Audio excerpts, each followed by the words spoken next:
In this fast-paced world, or in my case tech, I feel like we need to take a short break or a short pause. Welcome to Coffee Break. Hi, welcome to Coffee Break.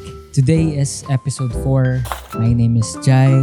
This is a Jigs PH podcast. And yes, ang update lang natin today is na-upload ko na yung first ever episode ng podcast. Last week, ang update natin. Currently, nahit na natin ang 100K. Oh my God. And finally, we have the Google AdSense. Yun lang naman. So that's it for today's update. And today's coffee is dirty matcha with espresso. And nakalimutan ko yung iba with pearl ata. May pearl yung coffee. So today's win is 100K followers. On the way to 5K subs na tayo. And my this week's learning or takeaways for this week is we don't chase, we attract. We attract the opportunities. We attract like-minded people. We attract growth by focusing on ourselves and improving ourselves. And to learn new things is like an investment. Yun lang. Feel ko, kailangan kong sabihin yun kasi alam mo na ngayon, 2013 pa 2014 na and kailangan nating malaman na hindi kailangan palagi tayo naghahabol. Hindi kailangan palagi tayo naghahabol. Okay. Anyway, so today's topic is how to have a growth mindset.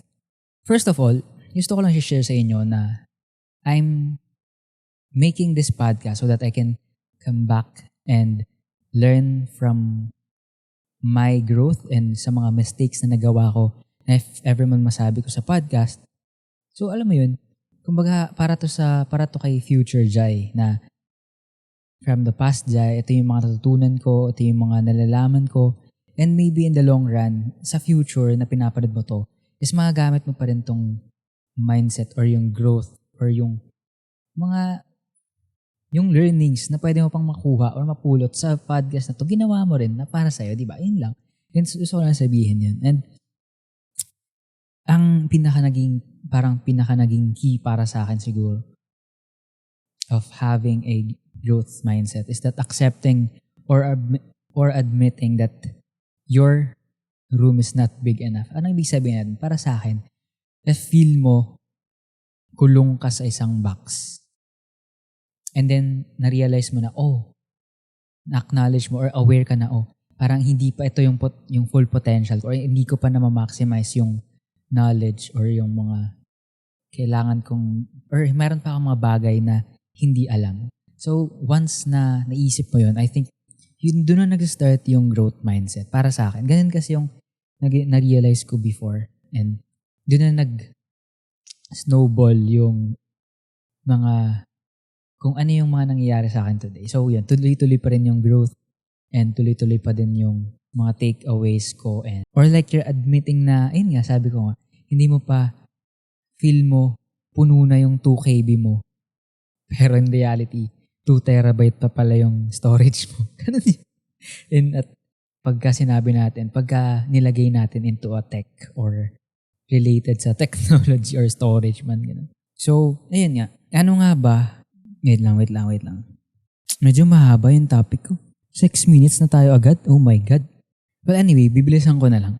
So, ang growth mindset daw, it means that we recognize or I recognize the ability or skills or talents or intelligence na meron ako that it can always be improved or developed and that none of them are fixed. So, yun yung pinaka definition ng growth mindset. And ang ibig sabihin lang nito is we accept that we still have a room for improvement even though you're already giving your best. Yung alam mo yun, parang for example, okay, ang tagal ko na sa pag-video making pero ang alam ko is ito na yung pinaka-best kong gawin. Pero ang hindi ko alam is marami pala akong bagay na hindi alam.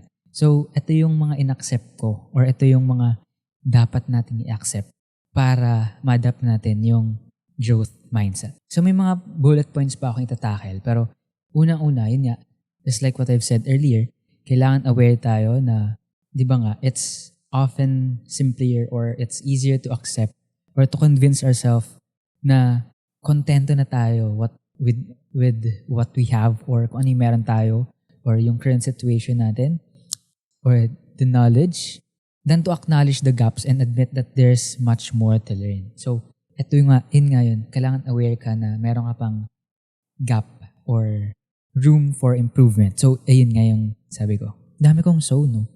Ang ganda na ito, grabe. So, why is it important to have a personal and professional growth? Personal or individual growth, para sa akin, ito yung how I treat people, how I treat myself, or how I interact with my friends or people or family, ganyan. Yung attitude ko, and yung growth ko with my personally is, it makes me a better person. If ever man magkamali ako in the future, alam ko how I will react or paano ko susolusyonan if magkaroon ako ng problems, struggles, di ba? How not to get offended by criticism, face problems, or how to embrace in the struggles in the future na magagamit ko naman in the long run. And to move on from the past. Ayun yung pinakamahirap pero kailangan nating pagdaanan to grow. Di ba? And as a professional Jai naman or Regs, eto naman dito papasok yung growth ko sa creative process, sa contents, quality videos, and paano ako may pag-interact sa brands, sa mga audience, sa followers, sa mga ganyan. Sa haters, di ba? So it makes me a better content creator and it's easier to connect with my audience, of course. Isa sa pinaka naging malaking impact ng growth, ng having a growth mindset is huwag tayo maging stuck sa past.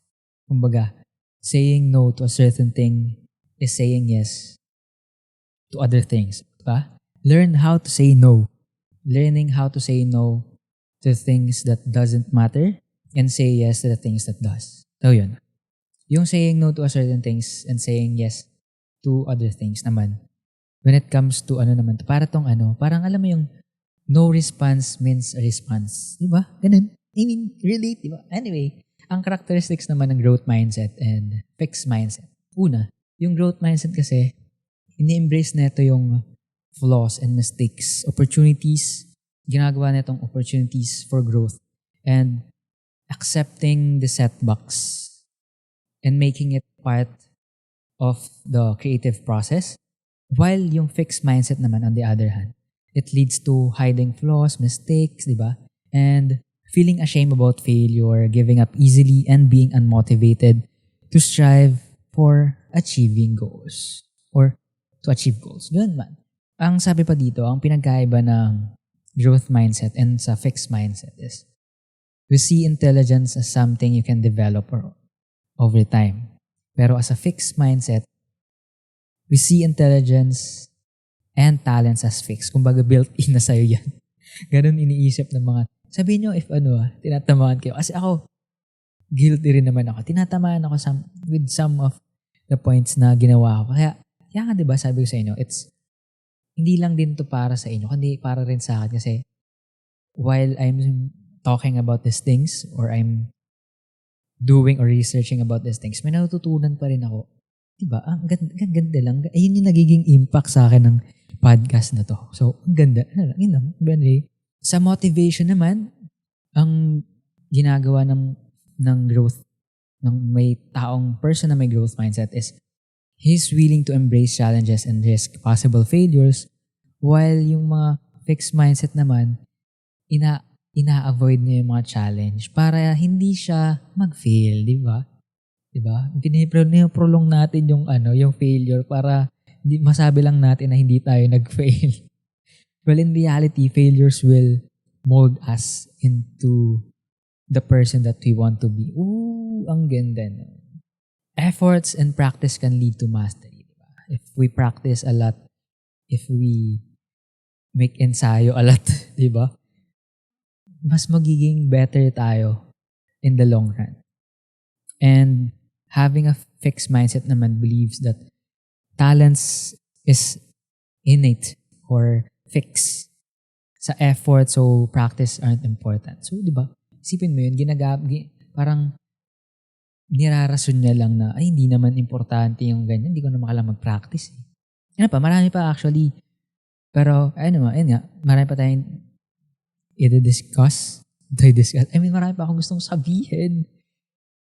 And the importance of desire for knowledge is, of course, it drives us to a better experience or to seek new experience, seek new adventures in life. O hindi lang in life, kumbaga, learn new things, diba? Learn new language, explore things that we don't know, go to places na hindi pa natin napupuntahan. Ano pa ba? Ma-expand yung knowledge na hindi pa natin alam. Diba? Hindi natin alam kung gaano kalalim yung dagat na pinuntahan natin. Kasi hindi tayo eager to learn. Pero if we're eager to learn, malalaman natin kung gaano kalalim talaga yung dagat. Diba? Ayun yung pinaka-visual representation. Feel ko. Hindi tayo curious or wala tayong desire for knowledge. Hindi natin ma-adapt yung pagiging or pagkakaroon ng growth mindset.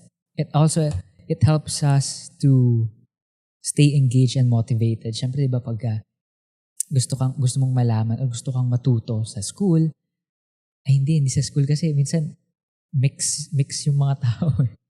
But anyway, ako, eto na lang, yung sa akin na lang, pag gusto kong matuto with editing techniques or like shooting techniques, talagang nag-i-engage ako. Like for example, workshops, nag-a-ask ako ng questions or nagtatanong ako, nasa harapan ako, talagang eager ako to learn, nakafocus ako. Gusto kong matuto Gusto kong malaman kung paano maging better, maging better shooter, maging better content creator.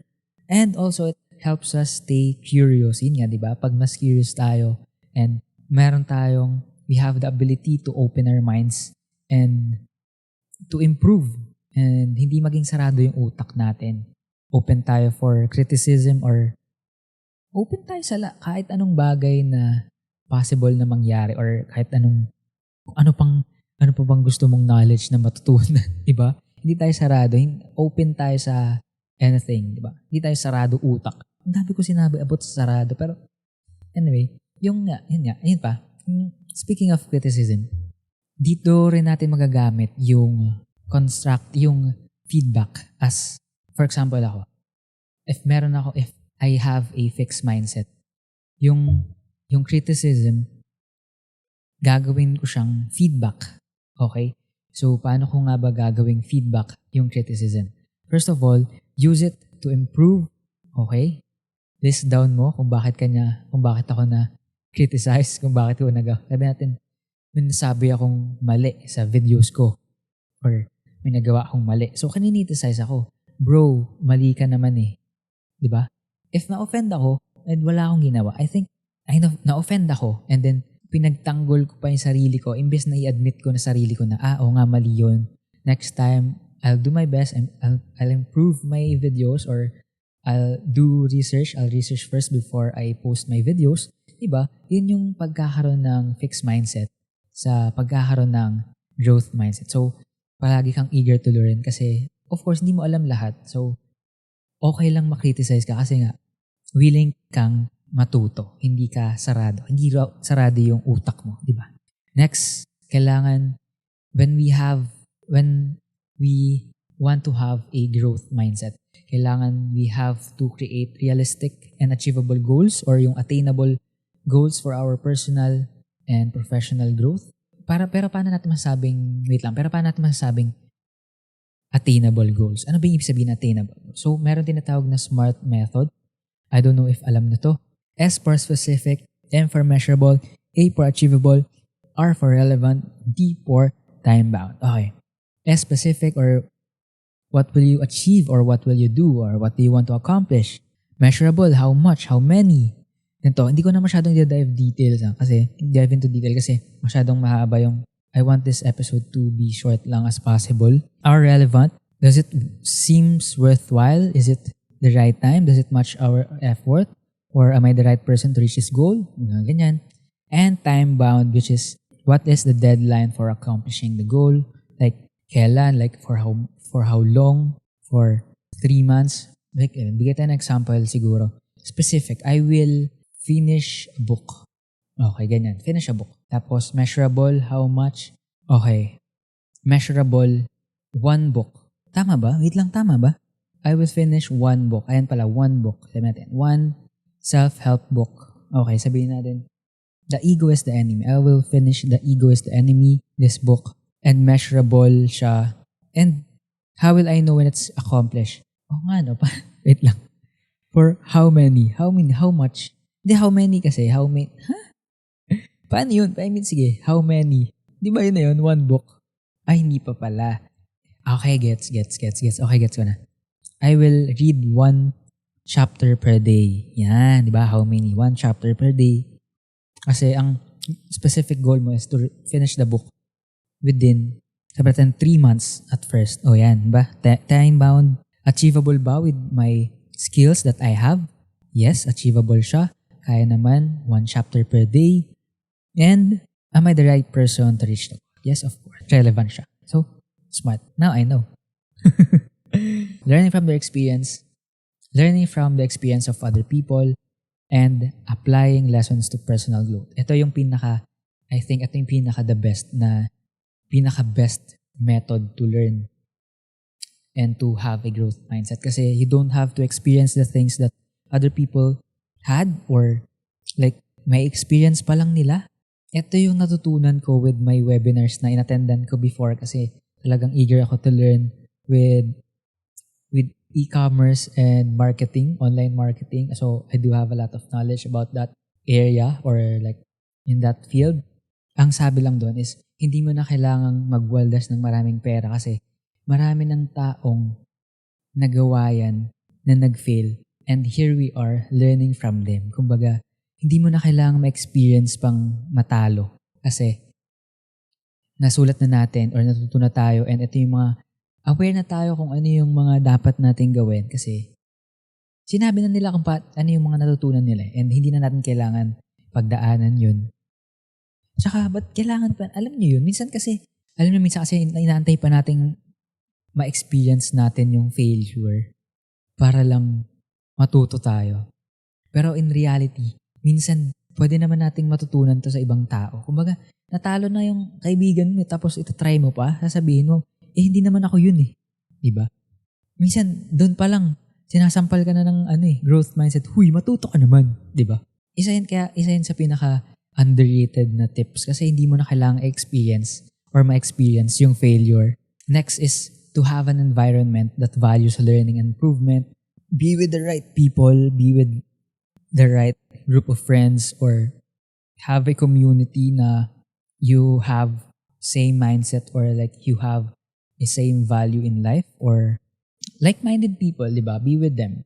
Kasi dun ka din, di ba sabi nga, tell me who your friends are and I will tell you who you are. Di ba may kasabihang ganun and nakalimutan ko kung saan yun. Pero ayun naman, naisip ko lang na kailangan maging maganda yung environment natin to have a growth mindset. Kasi isipin mo yun, yung lahat kayo, for example, wala naman ako sinasabi, like, di ako wag din ako bibigay ng example.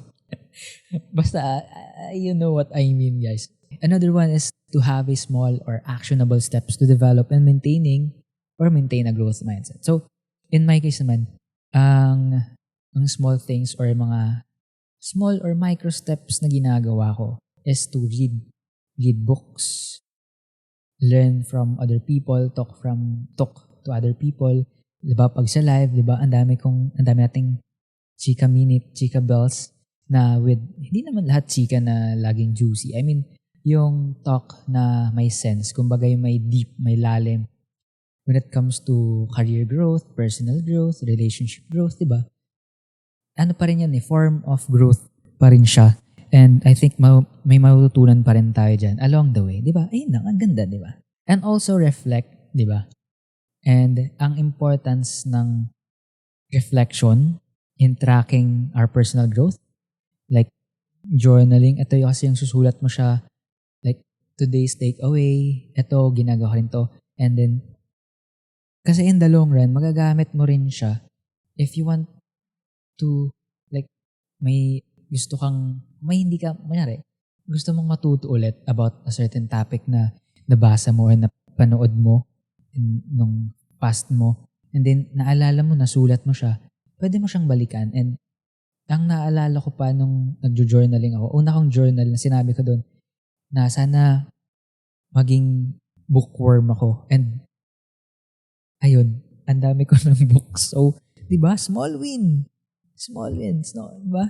Ni-track natin yung growth natin na, dati parang pangarap ko lang maging bookworm or pangarap ko lang mag-learn ng Korean. Ayan, so, na dati, pangarap ko lang matuto mag-Korean.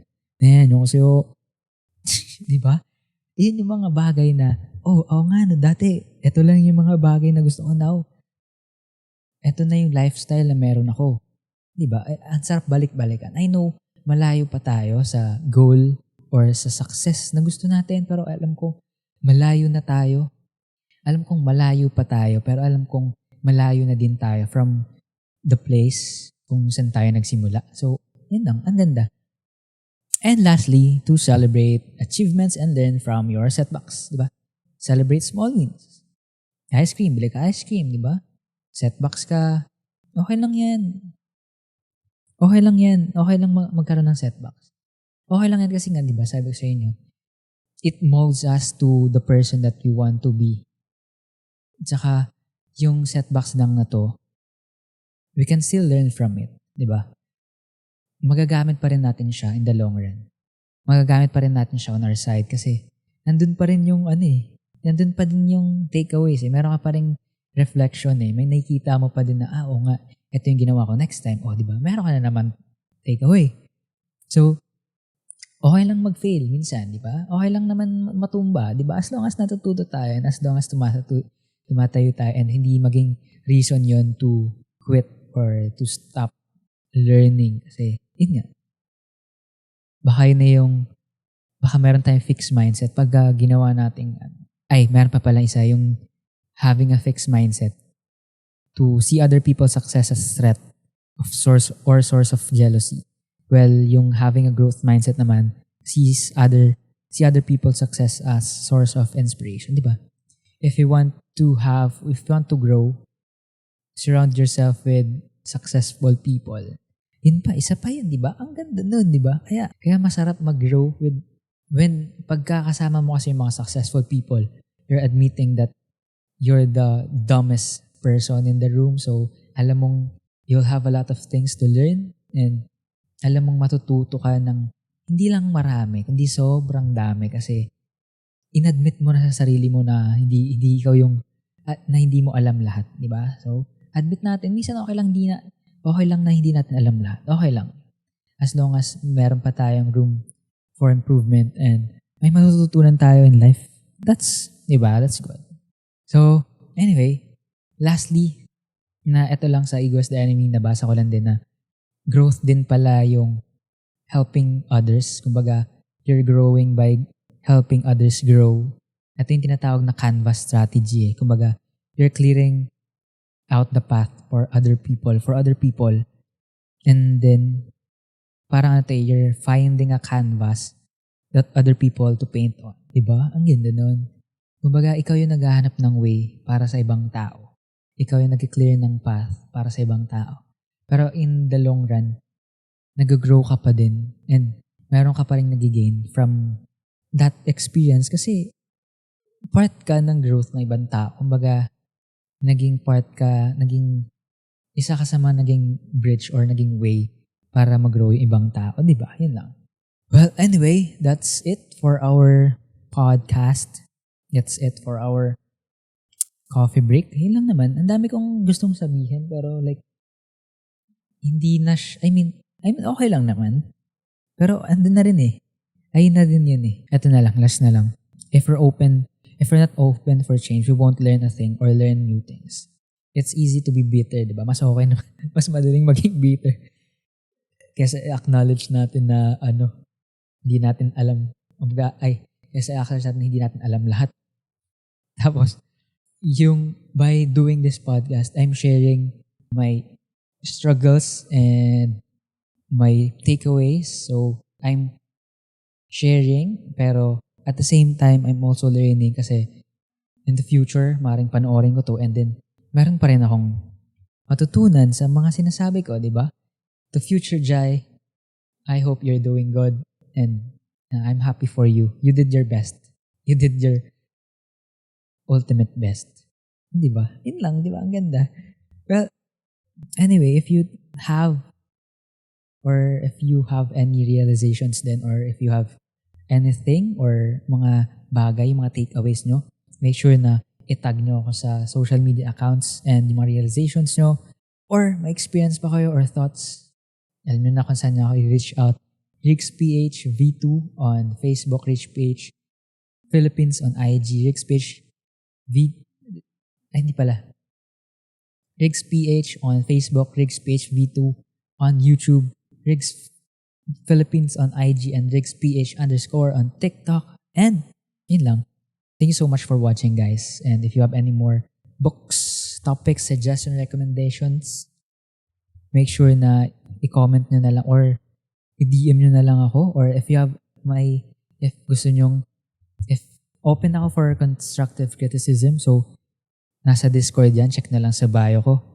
And then, listan na lang doon yung mga feel nyo yung magiging better yung podcast natin. And yun lang. I hope you had a great day. And I hope you're having a great day if nakikinig ka on the way sa school or sa work. And I hope you have a great day if papunta ka lang, kagising mo lang. Yun lang. Good night, good morning, good afternoon. A reminder that setbacks don't define us. It's how we bounce back that shapes our story. It's okay to stumble or take things slow. Or sometimes, we just need a coffee break. Bye-bye.